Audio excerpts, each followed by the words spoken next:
Welcome everyone. It's your digital influencer on this research content I have put together around police brutality in accordance to this recent uproar by the citizens of Nigeria directed to the entity called the Federal Special Anti-Robbery Squad, also very popularly known as SARS. I am in my 30s, and I can tell you for a fact that it's so funny. In the past 5, 6, 7 years, whenever I went out, especially at night, and I happen to be running late, or I happen to be still out at a very, very late time, when trying to head back home or head to the next location, my fear would be centered around not me being robbed, moving from point A to point B, but what would naturally come to my mind would be the police that I would encounter on the road. Not because they are placed there to protect me, but I feel that I might become a victim of stray bullet, a victim of police that are high off whatever. Previously, before now, the fear used to be armed robbers, robbery on the highway, but that has been radically changed to the police extorting or taking advantage of you moving from point A to point B. What do we really know about the Special Anti-Robbery Squad? I'll give you a bit of history about them.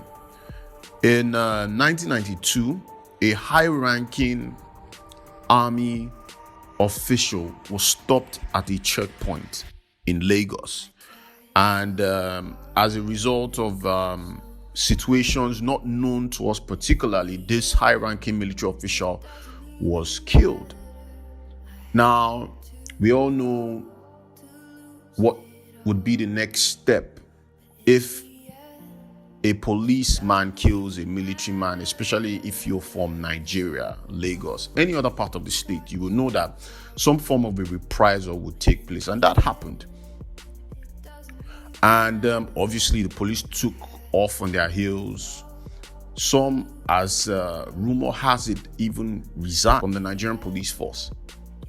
Now, this reprisal process took up a span of about a week to 2 weeks. And in that period, there was a gap in security in Lagos. Hence, a lot of illicit activities perpetrated by robbers and miscreants transpired in that gap.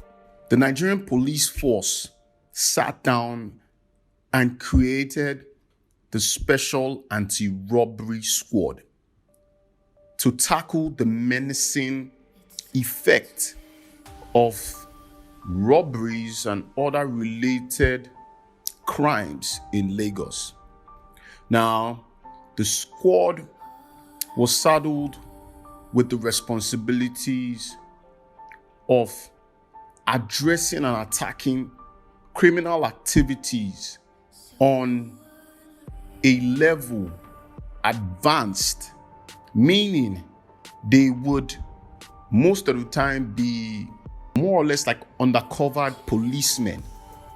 And what that would mean is that they would not dress in police attire, which will enable them mingle with these illicit individuals by, hanging out where they normally hang out, or creating that element of surprise. Other tactical, strategical directives were also mapped out for the SARS. And this body continued to do what it was meant to do. It grew quickly. In 2002, was promoted to a federal level and now called the Federal Special Anti-Robbery Squad. Will I say certain very sensitive operations were to be handled by SARS. And at the time, they were doing what they were supposed to do. But in the last couple of years, it's been a different narrative in the sense that a lot of Nigerians, and this, when I mean Nigerians, spread across states in this country, have come to taste the menace of this entity that is supposed to protect and save lives. But what do we have today? It's a different conversation.